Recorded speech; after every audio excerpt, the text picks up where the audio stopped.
In February of 1534, the gates of a prosperous German city quietly closed behind a small group of armed men. And from that moment on, almost nothing inside those walls would resemble the world outside them again. Within 16 months, that city would abolish money. It would burn its own books in public bonfires.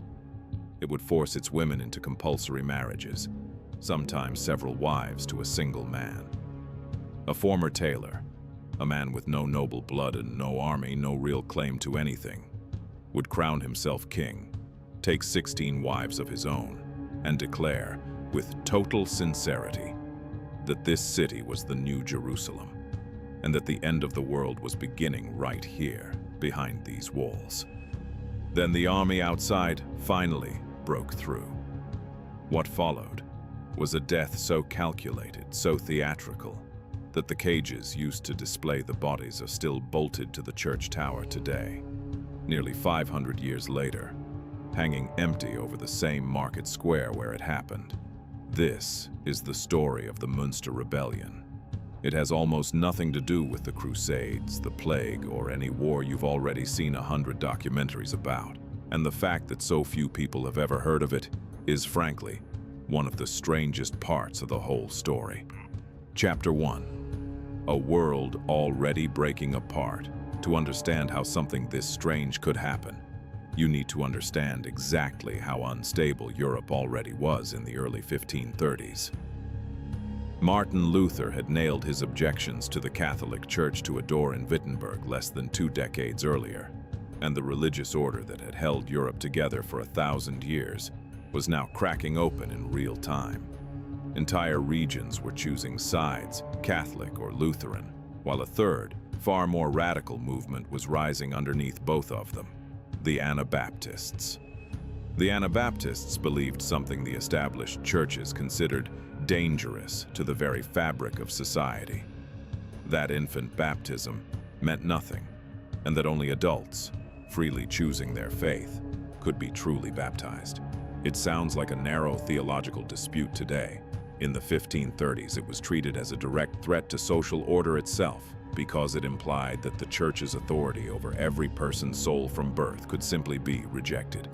Some Anabaptists were peaceful separatists who only wanted to be left alone, but a more radical, apocalyptic strain, shaped heavily by a preacher named Melchior Hoffman, believed something far more explosive, that the end of the world was near, and that God's chosen people needed to physically prepare a holy city to receive Christ's return.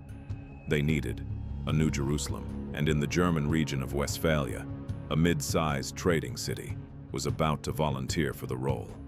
Chapter 2. A city elects its own takeover. The city was called Münster. It already had its own local agitator, a Lutheran pastor named Bernhard Rothmann, a furious and gifted writer of pamphlets who had spent years denouncing the Catholic Church. He was financially backed by a wealthy local wool merchant named Bernhard Knipperdolling. At first, Rothmann's pamphlets were standard Lutheran material, anti-Catholic, anti-clerical. But over time, his writing shifted into something far more radical, a demand for absolute equality among all people, including a complete redistribution of wealth. These pamphlets spread across northern Germany, openly inviting the region's poor to come to Münster and share in what was framed as a divine inheritance. This is the part of the story that surprises people most. Rothmann and his allies did not need to storm the city. They won it. At the city's own elections for magistrate, Anabaptist sympathizers won enough support to install Knipperdolling himself as mayor through completely legal civic process. A German city had voted its way into a religious revolution. Word spread. Anabaptists began arriving in Münster from across the Low Countries and northern Germany, while the city's existing Lutheran and Catholic residents, increasingly outnumbered and uneasy, started leaving. Then in January of 1534, the movement's true architect arrived, a charismatic Dutch baker named Jan Matthys, who had become convinced through visions and prophecy that Münster was nothing less than the New Jerusalem itself. the literal holy city where the faithful needed to gather before the end of days. Mathis sent his followers into the city to begin mass adult rebaptisms. In a matter of days, well over 1,000 adults were rebaptized. Iconoclasm swept through the cathedrals and monasteries, religious art and statues destroyed as idolatrous. Rebaptism became effectively compulsory for anyone wishing to remain in the city. And soon, a new proclamation was issued that would have been unthinkable just months earlier. All property, all wealth, was now to be held in common. Münster had stopped being a German trading city. It had become something else entirely. Chapter 3. The bishop returns with an army, Münster's actual ruler. Its prince bishop, a nobleman named Franz von Waldeck, who had been effectively expelled from his own city by this religious takeover, was not going to simply let this stand. Waldeck began assembling an army to retake the city and laid siege to it. What had been a wave of religious enthusiasm inside the walls now became something closer to a fortress under existential threat. And inside those walls, the rhetoric only grew more apocalyptic. Jan Mathis, the baker-turned-prophet, now effectively ruling the besieged city, became convinced he was a divine instrument in the mold of the Old Testament judge Gideon. On Easter Sunday of 1534, Mathis announced that God's judgment upon the wicked was imminent, and led a small procession of 12 followers directly out of the city gates and toward the besieging army, apparently believing he would be divinely protected, exactly as Gideon's vastly outnumbered forces had been protected in the biblical account. He was not protected. Waldeck's forces cut the procession off and killed Mathis on the spot. His head was placed on a pole and displayed where the city could see it. His genitals were nailed to the city gate. It is difficult to imagine a more brutal, more total repudiation of a man's prophecy than what happened to Jan Mathis that Easter morning. And yet, instead of breaking the movement's resolve, his death simply created a vacancy, and the man who filled it would take Münster somewhere even stranger than where Mathis had led it. Chapter 4. The tailor who crowned himself king. His name was Jan Bockelson, known to history as John of Leiden, a 25-year-old former tailor from the Dutch city of Leiden. John had arrived in Münster as one of Mathis's followers, and after Mathis's death, he moved with startling speed to position himself as the prophet's religious and political successor, justifying his growing authority through claimed visions from heaven. What he built over the following months was unlike anything else happening anywhere in Reformation-era Europe. John of Leiden declared himself the spiritual successor of the biblical King David, adopted full royal regalia, ceremonial honors, and what amounted to absolute personal power. Within the besieged city he now called Zion, he commissioned a throne. He minted his own coinage stamped with his royal title. He held court with the trappings of an actual monarch inside a city that, less than 18 months earlier, had been an ordinary German trading town with elected magistrates and Catholic Mass on Sundays. And then came the policy that history remembers most vividly.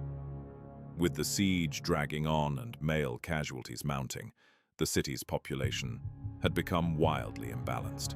By some accounts, roughly 3 times as many marriageable women as men remained inside the walls. John of Leiden's solution was to make polygamy compulsory throughout the city.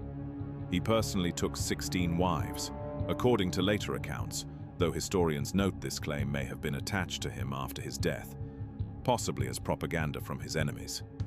John is said to have personally beheaded a young woman named Elizabeth Wanscherer in the city's own marketplace after she refused to marry him. Meanwhile, outside the walls of this self-declared kingdom of heaven, Waldeck's siege continued without mercy. Inside, while their self-proclaimed king held court in royal regalia, most of the ordinary residents of Münster were slowly starving. Chapter 5. The Walls Fall. The siege of Münster ground on for roughly 16 months in total, an extraordinarily long time for a single city to hold out against a determined besieging force. and a testament to just how fiercely its defenders believed in what they were protecting. But starvation eventually accomplishes what armies sometimes cannot. On June 24, 1535, Waldeck's forces finally broke through and took the city by force. John of Leiden, Bernhard Knipperdolling, the wool merchant turned mayor turned revolutionary lieutenant, and several other prominent Anabaptist leaders were captured. The Kingdom of Zion, the New Jerusalem, the city that had crowned a Tailor as king and abolished private property in the name of the apocalypse, had fallen. According to a contemporary source, roughly 3,000 people died during the course of the siege.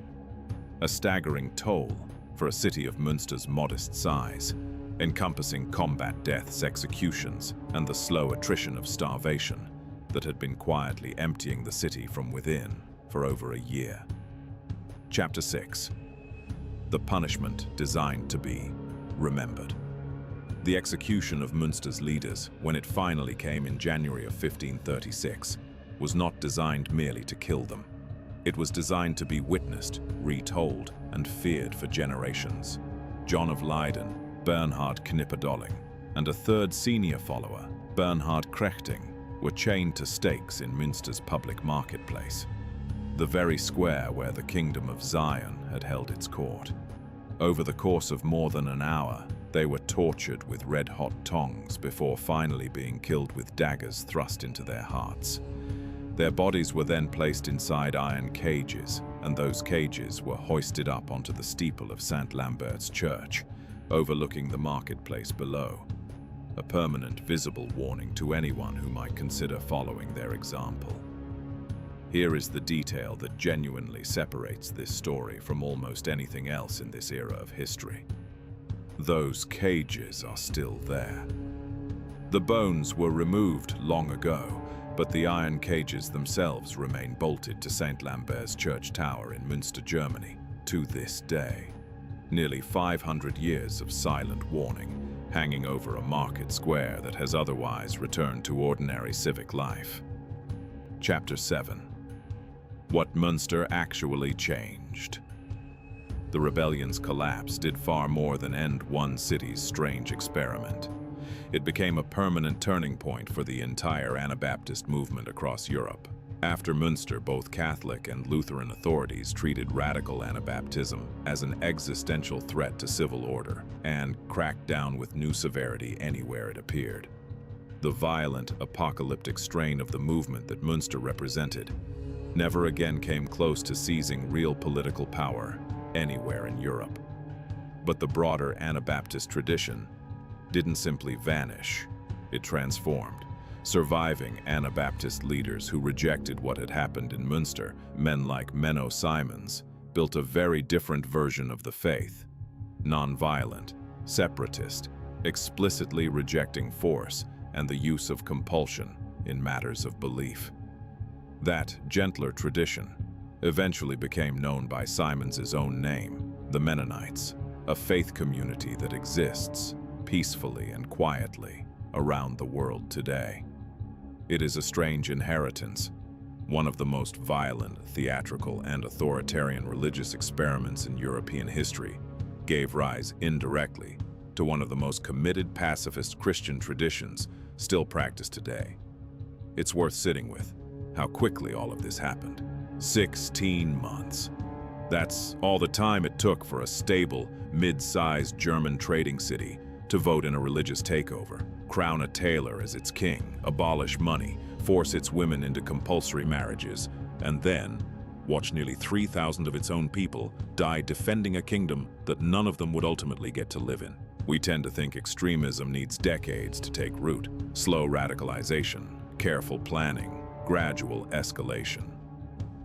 Münster suggests something more unsettling, that under the right pressure, in the right moment of religious and social upheaval, an entire city can convince itself that the end of the world has arrived and reorganize everything about how it lives almost overnight. The cages are still hanging on that church tower. Nobody has ever taken them down. Perhaps that, more than anything else, is the lesson Münster left behind. Not a moral delivered in words, but an object left in plain sight for 5 centuries, refusing to let the city forget what it once became.